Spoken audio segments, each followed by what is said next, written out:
So there's an interesting fan theory for the classic Cartoon Network show, Courage the Cowardly Dog. Perhaps the show is trying to tell a story of how tiny, fearful dogs see the world. It's not how the world actually is, it's the world through Courage's eyes, or the way his mind views the world. For example, from Muriel's perspective, the Stitch sisters are just identical twins, but from Courage's perspective, they look like a mutated monster. This false perception theory has even more confirmation to it when you observe the show's opening. 7 seconds into the intro, we see Courage standing next to a terrifying shadow. But wait, isn't that his shadow? This is something that I never noticed until the making of this video, and it completely changes the way I look at the show. It pretty much confirms that everything he reacts to with fear is an exaggeration. It's his mind playing tricks on him, and not actually the case. It would only then make sense that the reason he is so fearful of strangers has to do with the extreme trauma that he faced when he was a little pup.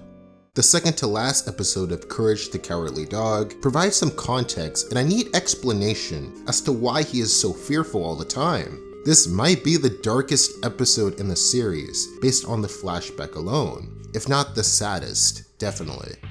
Our story begins with Courage ignoring Eustace's "no dogs allowed at the table" policy. After killing some bomb chicken dumplings, he notices a "have you seen these dogs" message on a milk carton.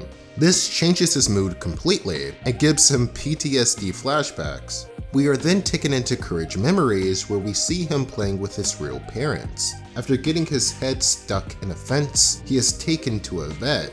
This vet frees him no problem, and it's all happy-go-lucky vibes until he goes psycho and straight up kidnaps Courage's mom and dad. Just that piece of memory alone is shocking and traumatic enough to cause him to sit at the table for 24 hours, all day and all night. He doesn't speak, he doesn't eat, he doesn't flinch, he doesn't move, period, because he just can't believe that something that shocking actually happened to him. Not even Eustace's patented Max scare is enough to snap him out of it. This memory that he's forgotten about until this point breaks him psychologically. When I really think about how deep and dark this scene is, it makes me miss when Cartoon Network shows used to go big and bold with the backstory for their characters. Anyway, as history repeats itself, Muriel and Eustace take Courage to a vet to get fixed. After the fake vet psychopath asks for some quality alone time with Courage, it gets pretty easy to tell what his sick intentions are. Courage runs for his life, and more painful memories pop into his mind. He remembers his parents being shoved into a rocket ship. He remembers his attempt at rescuing them being unsuccessful.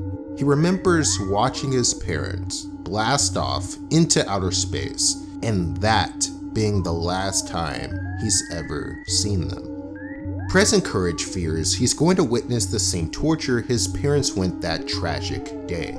After Muriel questions what the madman is up to, the evil scientist decides to give Courage company on his space ride. You'll be the first humans to see my secret experiment at work. Breeding dogs in space is the future. Courage breaks free from the rocket at the last minute and runs around the lab to look for a solution. He screams at the top of his lungs to make the scientist's ears bleed, and then saves his family with under 20 seconds remaining. He gets his revenge after he gives the dude a beatdown and sends his ass to outer space where he can no longer bother any dog ever again. While the memories are still painful for Courage to reflect on, he at least has an owner that comforts him and takes good care of him. If his parents were never taken from him, Muriel would have never found him. This is the silver lining that he holds on to. It may be difficult to find something positive to take out of a traumatic experience, but doing so can help us find peace and closure for that situation. During the times when life doesn't quite make sense, gratitude for the things that do make sense can change our perspective for the better. According to a blog post on goodtherapy.org, These silver lining benefits of trauma might include developing resilience, inner strength, grit, wisdom, increased empathy and compassion for others, humility, motivation, a closer relationship with God, and personal confidence, just to name a few. The writer of this article expands upon this point by saying, "Of course, I am not saying people need to experience extreme forms of trauma in order to learn and grow. However, I do believe people benefit from facing hardship and difficulty, and the struggles we often undergo in order to persevere through these life challenges help us become strong enough to face them. With trauma then, often comes the development of strength of character and inner conviction of survival and victory. It should be emphasized, it is never advised to push yourself or others to hurry through the grief process in order to arrive at the making meaning stage. The process of making meaning is not something to be forced, it is something to behold. It becomes apparent. The process toward post-traumatic growth is not fixed, and each person may experience growth in different ways. However, what I consider the 3 necessary steps towards this growth are as follows: grieving who you were and how you viewed reality prior to the traumatic events, making meaning out of your experiences, and choosing hope. Here's what I would add to that advice. If your trauma leads to depression, like the trauma that Courage had to go through, then holding on to hope, any form of hope, like chilling with your family or friends during the sunset, becomes even more important. What we're doing in the present moment is what matters. Trauma doesn't just affect our past, it affects our beliefs about what the future may hold. But it doesn't have to be that way. Trauma doesn't have to win. I was curious to hear other people's perspectives on this topic, so I asked them if they have any traumatic experiences to share. I will provide a warning though, these stories get pretty deep. Regardless, I hope you enjoy it. I think one of the traumatized that could come to my mind if I had to bring one would be probably that time I jumped off the roof of my house. My mom kicked me out and I was really mad, so I jumped off the roof to land on the fire escape.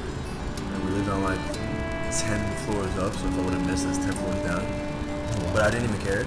And then it obsessed me because she doesn't give a fuck about it, so it's like, damn, I could have died. And she's like, well, that's your choice. I'm like kick me on my crib. So, but I mean, it is what it is. I'm older now, but I think about it sometimes. My most recent traumatic experience was just a few weeks ago. My dad has been very sick in the hospital, and he basically told me to my face that he wanted to die, and he tried to kill himself by chugging water because he had surgery on his intestines and they wouldn't let him drink water, so he took water and tried to chug it, and so he told me he wanted to die, and I had to convince him why he's living and what life is all about, and he's gonna get better, and thank God he's on his road to recovery. But now that I'm thinking about it, it was traumatic to hear my dad say that, and that's probably what I would say. I would say having lost some former students and basketball players to gun violence. These are young men who should be living old enough to see me get home, but unfortunately, they lost their lives at a young age. And it's unfortunate that the music and the media is targeted to subconsciously affect our neighborhoods. And that's most definitely an experience that I don't say I would never get over it, because it's kind of like the driving of my passion, you know what I'm saying? Why I work so hard to try to raise the awareness in the future youth and in our neighborhoods and our communities, so that we can kind of take back our communities. when I lost one of my, I would say coworker, but like army buddy, a few years ago. I think it's about 6 years ago now. He just died in operations, And yeah, it was traumatizing because like you were training with this person, you put your life at risk with this person, and then this person like just like disappear from your life, right? And for a friend, it was one of the most traumatizing, I think, experience so far. And basically, it brings you something. You discover at this point, like, oh, I can lose a friend. I can lose somebody that I've been close to. So the way I overcome that, to be honest with you, is not by myself, but by the people surrounding it. All the people like gathering around them, like around the situation and everything, and then helping you overcome the situation. That's, I think, the way I learned really to overcome this kind of hard situation would be to be surrounded with people that help me at this moment, very critical moments of my life. I guess the first thing that comes to mind, I had a car accident that was pretty traumatic to me and my friends. I was in the Navy at one time, and we were drinking, and we were involved. I was a driver, and we were involved in a very, very, very, very, very bad accident. Flipped the car, got the ambulance there, and I ultimately got discharged from the Navy because of it. And it was pretty traumatic for not just me. I kicked 2 other people out just because they were there.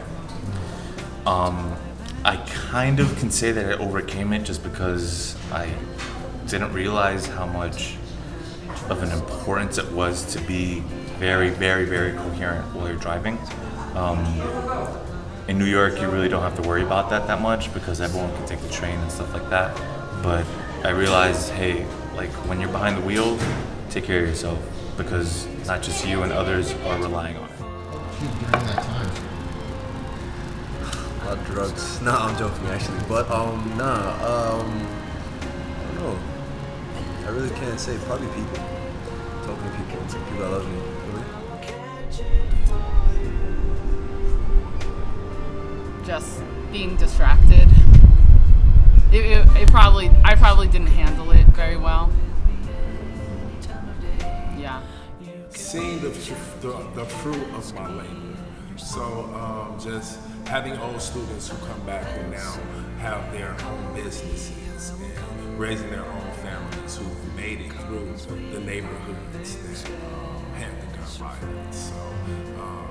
So that's the drive. Just seeing that the work that I am putting in is not being gone in vain. To feel that I was supported by others, not only being by myself and alone.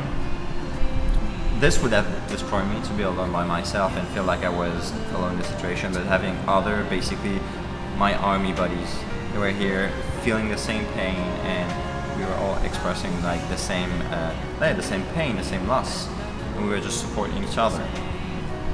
It's like other people that helped me overcome the situation, that's for sure. During that time, I sought out to like psychologists just to try and see exactly what's going on, to make sure like, are you doing this out of any deep-seated, like any trauma behind that, before that? If there was anything that I could do because I was trying to prove myself in front of my boys, stuff like that. But yeah.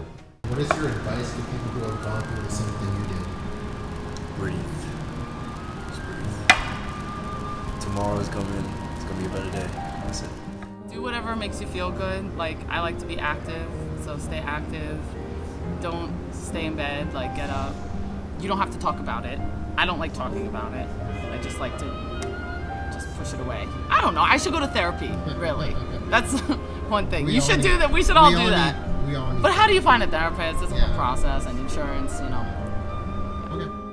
Stay strong and always look at situations to find the positive, because there's so much negative in the world. There's so much we can always look at situations in a negative view. Yeah. So try to just balance those thoughts and see what can be taken and allow it to be the fuel and the passion to change the world in some type of way. Be surrounded, but to be surrounded with cool people, with positive people, and people that are going to help you overcome it.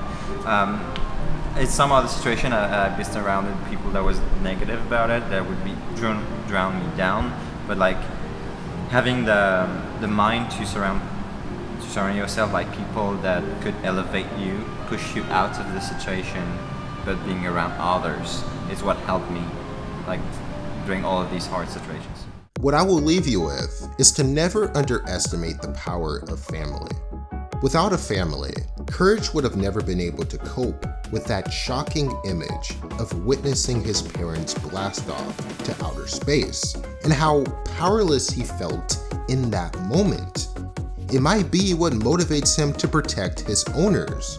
By finding the motivation to continue, you can also show others what courage you have. What courage you have. Don't forget to express yourself, and thanks for watching.